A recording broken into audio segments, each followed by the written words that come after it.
Listen up. I could take you down anytime I want. You know? John sneered as he edged closer to me. I wasn't entirely sure that John was doing anything illegal. After all, there was no way I could have seen all the data on his PC in that short amount of time. But judging by his behavior, I was pretty sure he was up to no good. You're no match for me. Just keep your head down and stay out of trouble. How much more does he need to look down on me before he's satisfied? I was getting angry at John's attitude, treating people like they're nothing.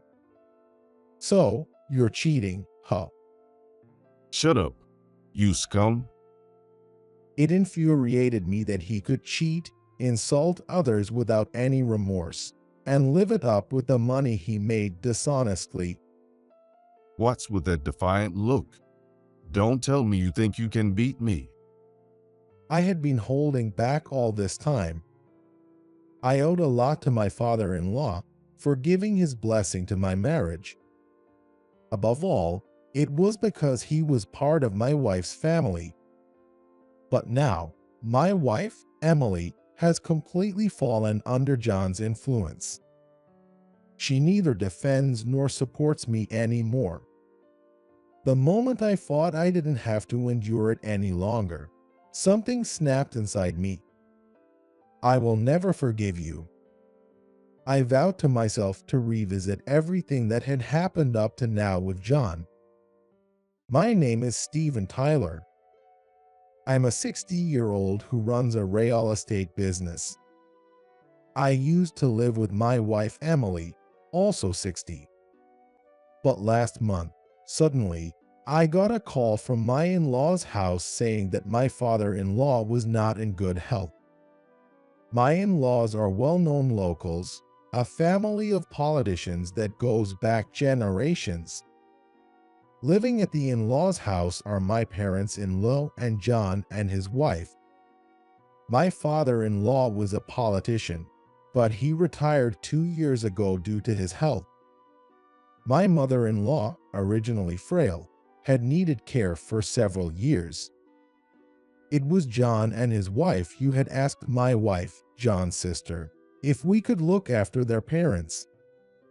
Unable to abandon our parents, we decided to live together at the in-laws' house and thus begin our life living with John's family. I was reluctant to live together. I was aware that John didn't think highly of me. John is highly educated and carries the pride of a family of politicians. In contrast, as a high school graduate, I felt John looked down on me.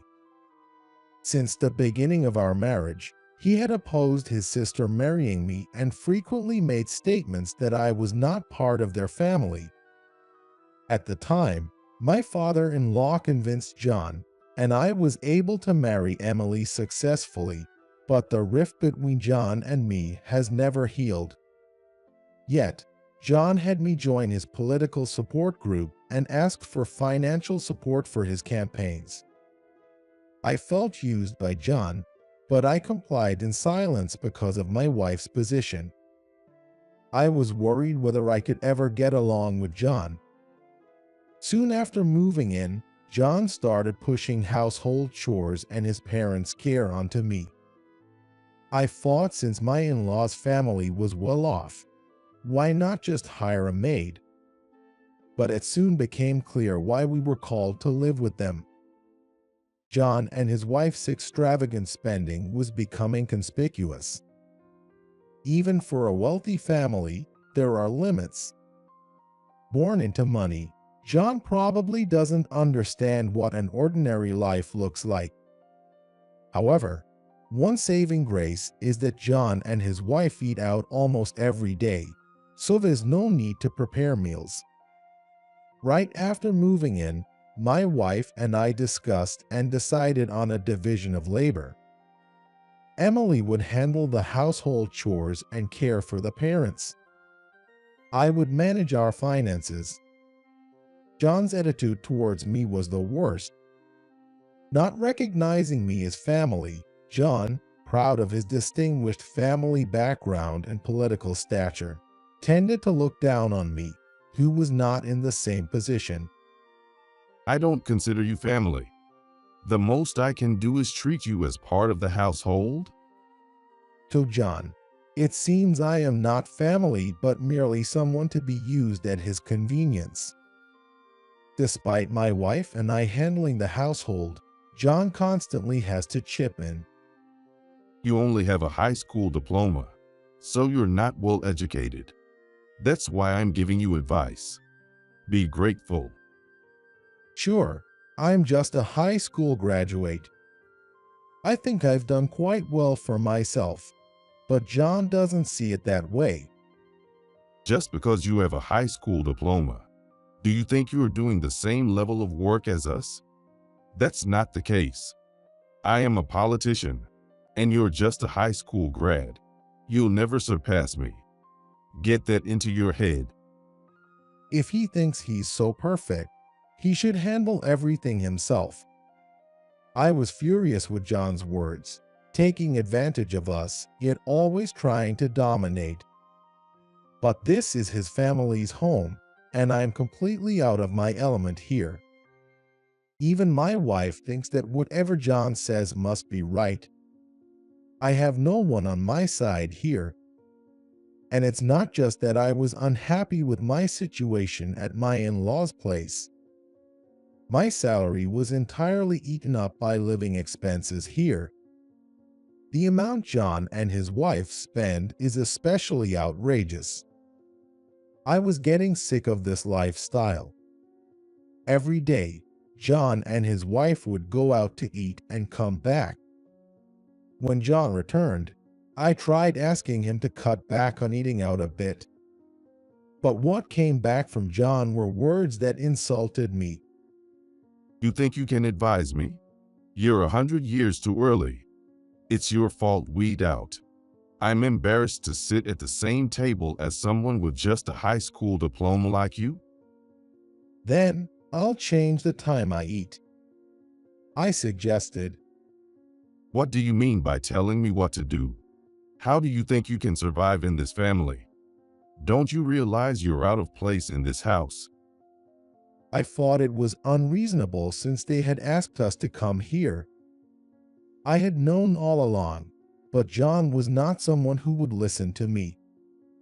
I gave up on replying, thinking that whatever I said to John would be a waste.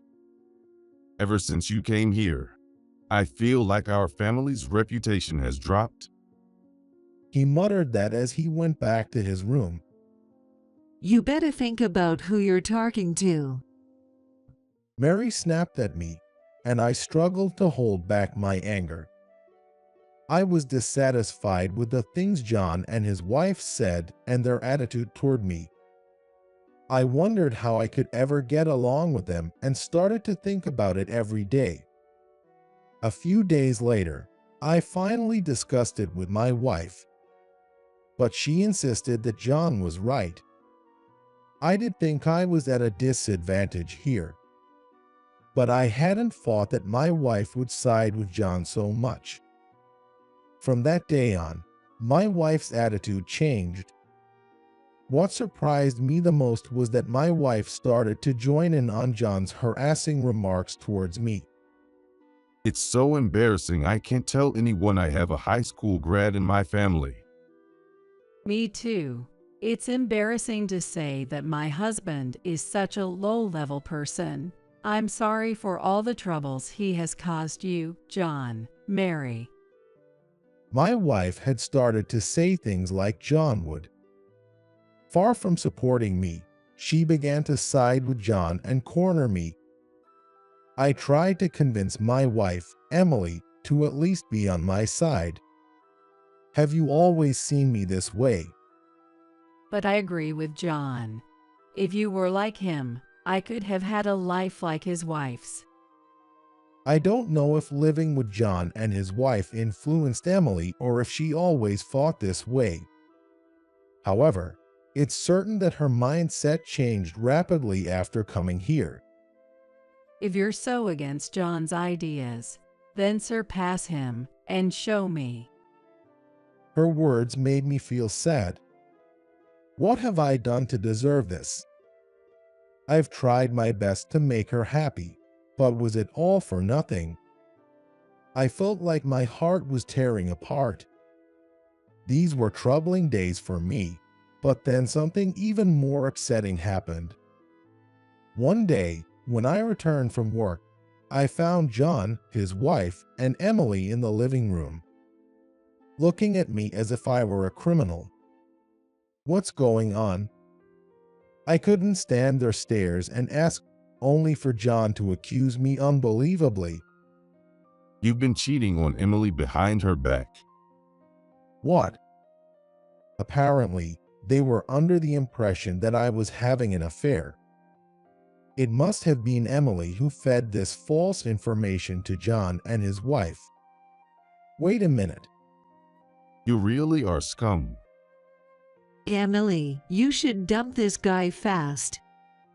I was viciously insulted by John and his wife for something I didn't do.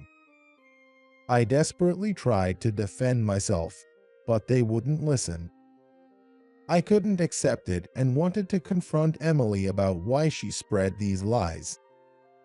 I waited for a moment when she was alone and confronted her. Why would you tell such a lie? It's not a lie. Don't talk to me. I want a divorce. She said this and quickly left. The only person I could talk to between Emily and John's family was my father-in-law. But he had become bedridden and was in no condition to talk. I felt completely isolated and filled with despair. That's when it happened. Hey, if you feel bad about cheating, why don't you at least help Emily with the cleaning? I don't think it will make her forgive you, but it's better than doing nothing, right? Mary said that to me. I followed Mary's advice. I told myself that an opportunity to defend myself would come eventually, so I had to wait. Given that it was a wealthy family's home, it was extremely large and the cleaning was a chore. I silently cleaned the living room, kitchen, and all the rooms. And then, it happened while I was cleaning John's room. While cleaning the desk, I accidentally touched the mouse. Suddenly, the monitor lit up. Apparently, it had not been powered off. The PC was in sleep mode.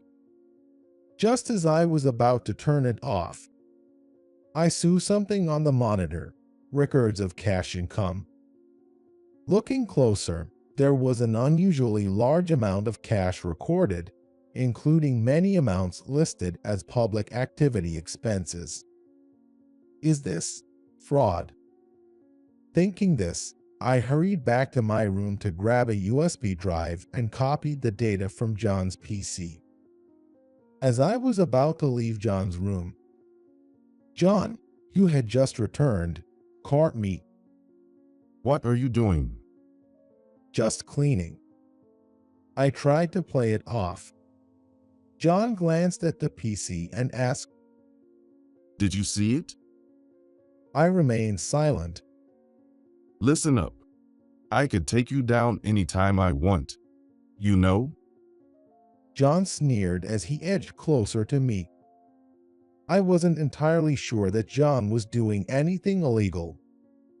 After all, there was no way I could have seen all the data on his PC in that short amount of time.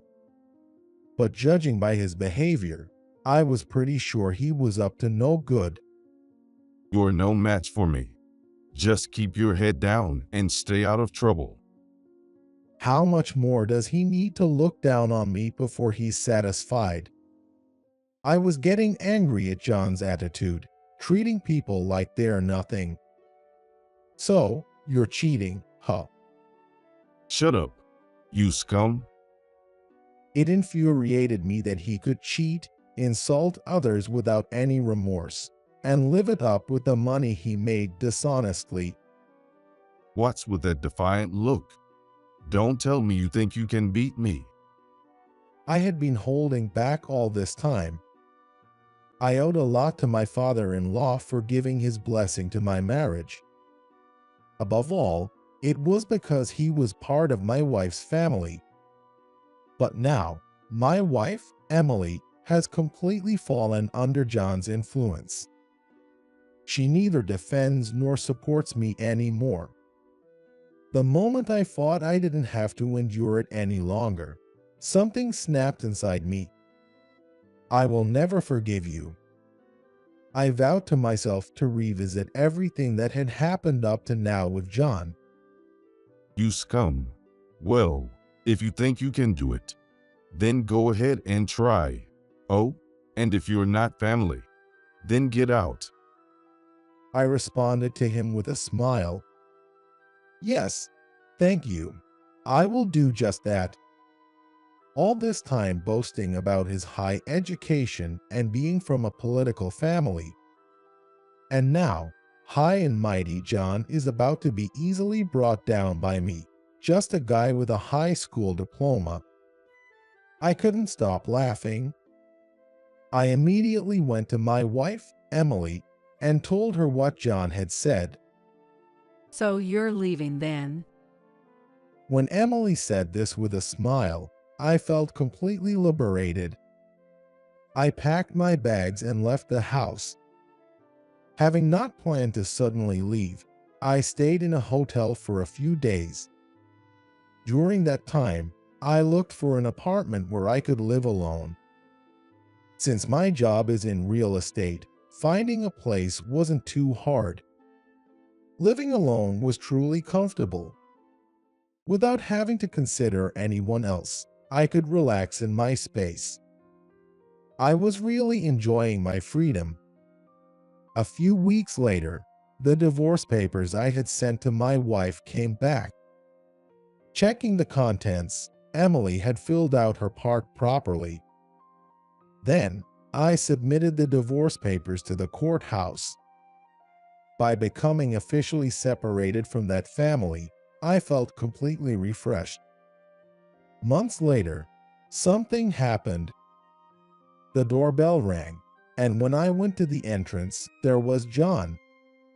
For a moment, I wondered how John knew where I lived, but then remembered the mailing of the divorce papers. He must have asked my ex-wife for my address. I decided to open the door. It's been a while? Seeing me looking suspicious of him, John continued. You seem to have reflected, so you're welcome to come back home. Chilled by his words, I immediately responded, "No, thank you. If you came all this way just to say that, I'm not interested, so please leave." I said it clearly. All right then. Well, okay. John then revealed the real reason he had come. During his career as a politician, he had formed a support group and received backing from its members. John had come to ask for financial support for his campaign. I knew about his misconduct.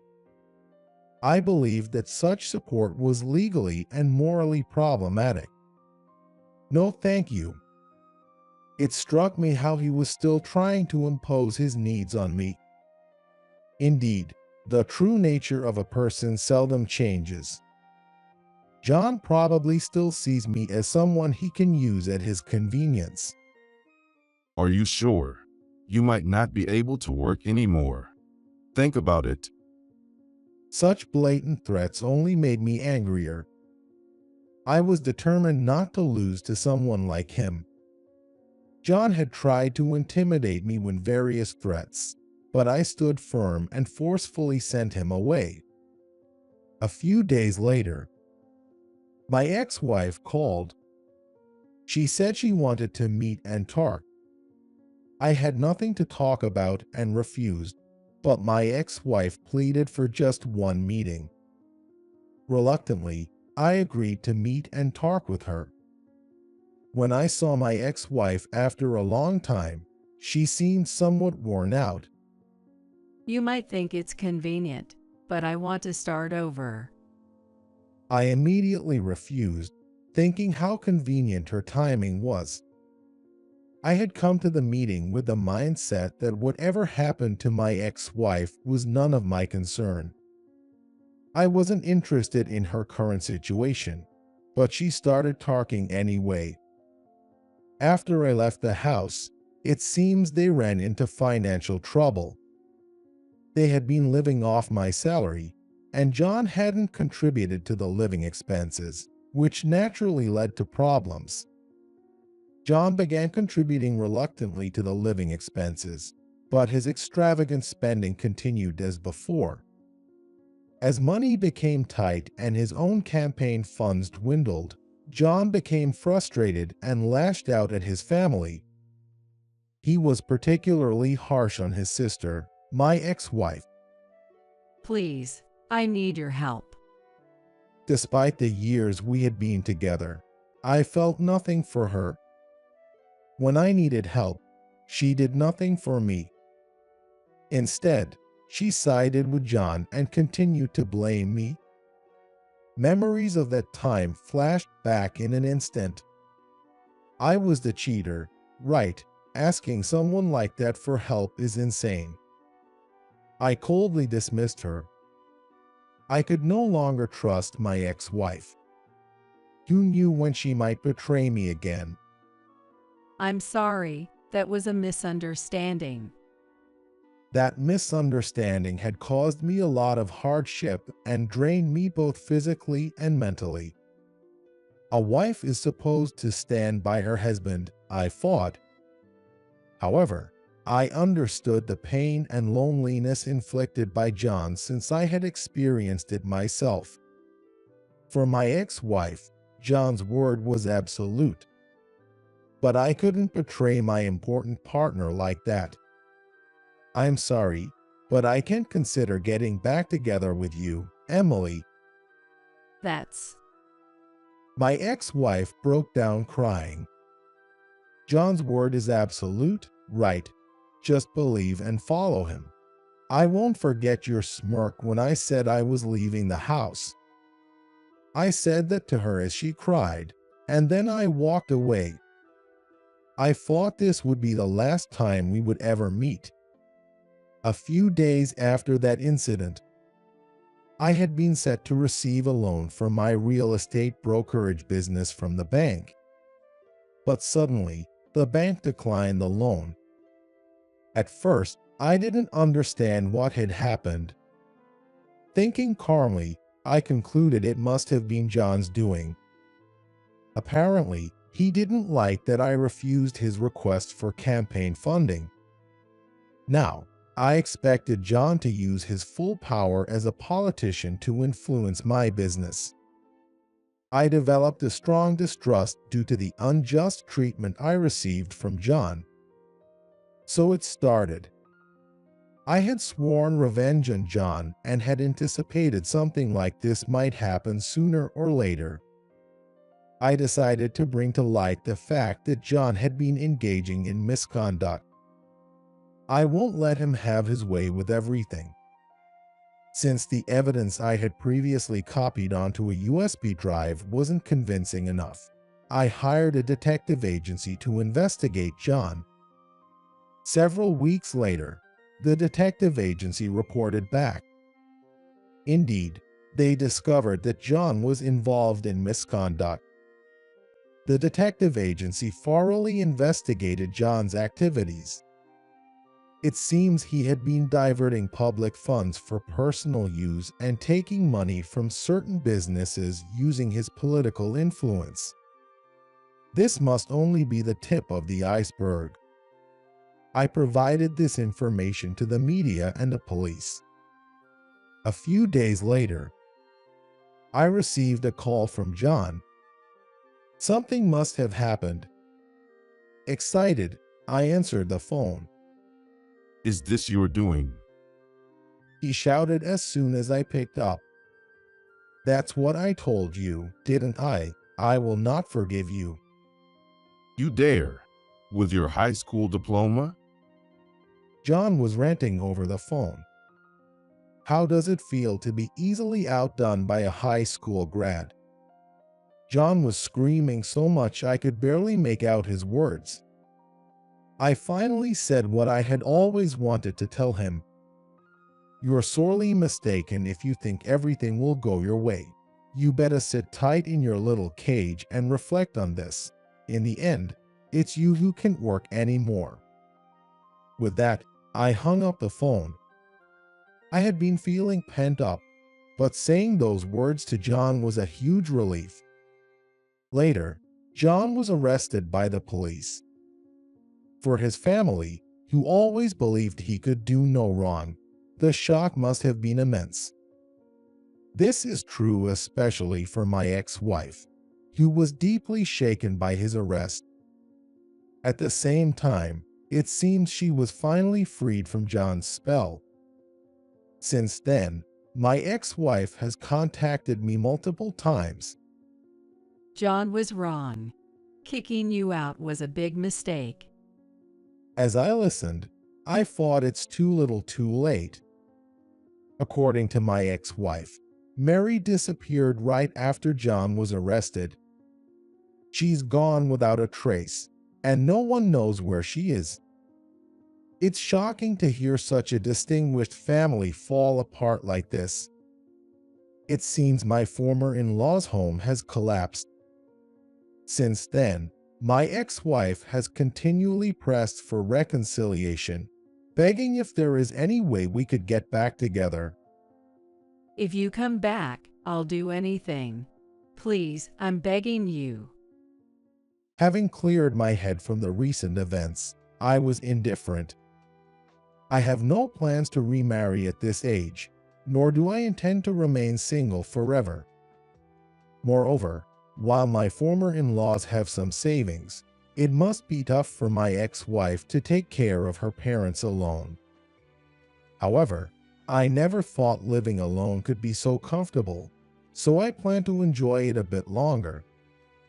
A few weeks later, although I gave in to my ex-wife's requests for reconciliation, I wasn't kind enough to remarry. Instead, I decided to employ her as a housekeeper. This way, she could manage the living expenses for my former in-law's house. Now, my ex-wife busily handles her duties as a housekeeper at my home and takes care of her parents at their home. She comes to my house daily with a smile, cleans, cooks, and then returns home. Apparently, she has deeply reflected and shows no signs of quitting her housekeeping role. As for me, I'm quite content having someone to handle the chores and meals, and I'm enjoying my single life. However, while my ex-wife is currently satisfied working as a housekeeper, I worry about when she might ask to remarry.